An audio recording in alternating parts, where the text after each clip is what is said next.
Do you feel like you're losing shots from 100 yards and in? If that's you, then I have a solution for you. Whether that be you're hitting really, really poor shots, whether that be you're just trying to hit more greens, or even if you're just trying to put it closer to the hole, I have a 3-step process that's gonna walk you through improving your wedges and making them an asset instead of a liability. First, we're gonna talk about technique. I'm gonna give you some solutions to very common problems I see with wedges, and I'm gonna give you a mindset, but the biggest thing you're gonna need first when you're using TrackMan is the video analysis. You can use your iPhone as a camera using the TrackMan camera app to record your golf swing. So let's dive into it. Let me show you some technique changes you need to consider making. First, we're going to talk about your backswing. One of the biggest problems I'm seeing with wedges is you're taking too big of a swing. In my opinion, with all the players that I work with, I teach them not to make full swings with wedges. There are scenarios where you got to get over a tree, but the best players in the world flight the ball down. So here's what's important. What's important is that you make no longer than what you might feel is a half swing. So no full swings here. We're trying to flight the ball nice and low, and if you're taking big, long backswings, you're gonna have a hard time. I want you to use video to track how long your backswing is, and I want you to focus on not making the club back go any further than about here, about your chin. So your hands need to stop about chin height, and then they need to finish about chin height, because we're trying to knock it down low. We want the finish to look more like this. Here, right here, instead of way back behind her head. We're trying to work on using the body more to punch through this shot versus using all hands and wrist. If you can get to where you can flight the ball low, you're gonna hit your wedges better. Let's hit a couple, and I'm gonna show you the video analysis and what to look for. All right, so let's take a look at this. I'm gonna make this full screen so you can see everything here, but what we're looking for in the backswing is we're looking for a swing that's below our chin, just like this. We have this good 90-degree angle right here. And then we're looking for a follow-through that is stopped and hold off like this. And what this is gonna make us do is we're gonna have to really focus on lower body rotation and chest rotation. If you want to be a better wedge player, you got to drive the legs or the hips through the ball, and you've got to drive your chest through the ball. And you got to have this, what we call a knockdown finish. When you practice, look for 2 things. Number 1, can we get our hands stopped below our chin and have this nice 90-degree angle? And then number 2, can we hold our finish below our chin? I did pretty decent there, maybe could have done a little better, but you're trying to get to where you have to use your body. The only way this is gonna work is if you rotate your hips and your chest. I'm gonna hit another one and give you a little bit more explanation here. Again, what you're wanting is as you take the club back to here, so about just under your chin, you're gonna really focus on turning your hips and turning your chest to the target, and then you're gonna hold that finish, and you're gonna try to feel like that ball's gonna come down. One more. Just like that. If you watch that video playback, you're gonna see that I have this nice short finish. Yes, I'm not gonna hit it as far as if I made a full swing, but what you're gonna notice is that as you get better at this, you're gonna have so much more control of your wedges and control over your distance. I wanted to pause the video for a brief moment and ask you, are you struggling with consistency in your golf swing? If so, I want to show you the 3 swing flaws that are robbing you of that consistency you're wanting. I have a free video series that's going to walk you through those 3 swing flaws and how to fix them so that you can shave strokes off your game. Matter of fact, my clients are telling me they're dropping 5 to 10 strokes off their game once they solve these most common swing flaws. If you're struggling, if you're frustrated, and you really want to make an improvement in your golf game, this is completely free. The link is in the description down below. Let's get back into the video. Now, the next technique tip I want to give you real fast is to talk about forward shaft lean. As you're doing these short, sawed-off swings, I want you to visualize the handle leading the race, and that at impact, your handle is going to be ahead of the ball at impact. Okay? A good drill is to take an alignment stick, go ahead and grip it in your grip like this, and work on making some swings where at impact, the stick is pointing away from you, and through the follow through, it doesn't hit your side. So instead of letting this whack me right here, I'm gonna feel like it stays off my body as I come through. If you can get that down, have the shorter backswings and the abbreviated follow through, and you cannot let this stick hit your rib cage, you're gonna start flattening your wedges lower, and you're gonna become a way more consistent wedge player. Let me show you here. Short backswing, coming through, just like that. If you look at the video, as I come through, you can see that stick leading the charge is way out in front of me. Hands are forward, and then I held it off from hitting me right there because I kept turning my body through the shot. You can see the handle is leading the way through the shot.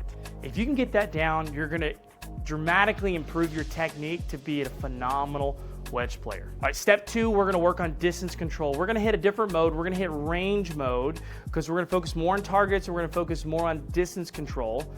First, we're gonna start off with an 80-yard shot. Let me show you in the software how to set it up. First off, I'm gonna select my 54. That's what I'm gonna start with. Then I'm gonna drag this down to 80 yards right there, and I'm gonna hit confirm.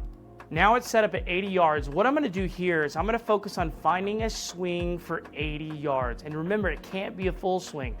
If you need to record yourself with your iPhone while you're in this mode. What I want you to focus on is finding an 80-yard shot, a 70-yard shot, a 60-yard shot, a 90, and then a 100. But I think 80 is a good place to start. But I want you to get to those numbers without making full swings. That's the key.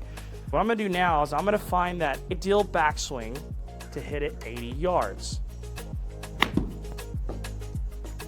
And you're gonna work on 2 things here. Not only are you gonna work on distance, but you're also gonna work on direction. Now, obviously that was a little bit left. I pulled it just a hair. It was about the right distance, maybe a little short. Let's try that again. That was a much better shot. Still a little bit of a pull, but I'm getting there. Okay, that was almost the right distance. But what this can really help you do is iron out, pun intended, your distance control. You figure out how far the club should go back to be able to hit that number. Definitely like drawing these shots just a little bit. Okay, I'm getting the distance now. Now I gotta get the direction. One more. See if I can't get the direction now. I'm gonna aim just a hair right to play my little draw. I don't mind a little draw with my wedges. I should draw in nicely. Pretty good, right there in that circle. Pretty daggum close. And then what you'll do is you'll change the yardage. You'll change it to 70 or go back up to 90, but I want you to focus on not making full swings to hit these yardages. It doesn't matter how pretty the swing looks, how long the swing is can you hit the number and can you hit it straight? Use this mode to work on your distance control with your wedges. Finally, in step 3, we're gonna go to Performance Center and we're gonna get some practical training. Once you got your distances down, once you got your technique down, now we need to practically apply it to like what we would do on the golf course. Let's go to a golf course setting on Performance Center and let's practice making decisions and hitting more greens. Now that Performance Center is loaded up, let me show you the proper settings. All right, we wanna work from 100 yards and in. So first of all, we're gonna drop this down to 100 yards and we're gonna drop the lowest to, I think 50 is a good number. If you wanna drop it down to 40, that's fine too. I would select a general green layout that you're used to, maybe even number 6, so toggle off the randomizer, and then pick the middle pin. For most of you, you need to work on hitting the green and not losing shots by missing the green. Now again, you can customize this however you want, but I'd recommend a green shape like this to the very dead center pin, because right now you're working on hitting the green and you're working on distance control. As you get more skillful, you can turn on the randomizer so it randomizes between different green shapes and different pin locations. But to get started, I'm gonna select the middle pin and I'm gonna select green 6. Here we go. Now, one thing to note here I think is really important is go ahead and change the handicap you want to be compared to. For me, a 0 is pretty good. That's kind of what I want to be as a scratch golfer.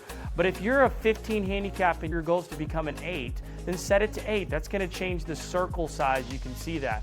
If you go all the way up to 11 or 15, that circle size gets bigger. That's just what the average proximity is from that handicap group. Now again, don't worry too much about beating that circle. Worry more about hitting the putting surface. Here we go. All right, it looks like my first shot is 44 yards. Again, make sure you have that nice short swing. I have a 60 here. And I'm gonna work on having that sawed-off finish. And again, my goal is to hit the green so I don't lose shots here. That should be decent. Sit down just a little bit. Okay, a little deep. I hit the back side of the circle and then it just skipped. It's a little bit long there, but I still hit the green. Again, the goal is not to lose shots here. Now I got a 74-yard shot.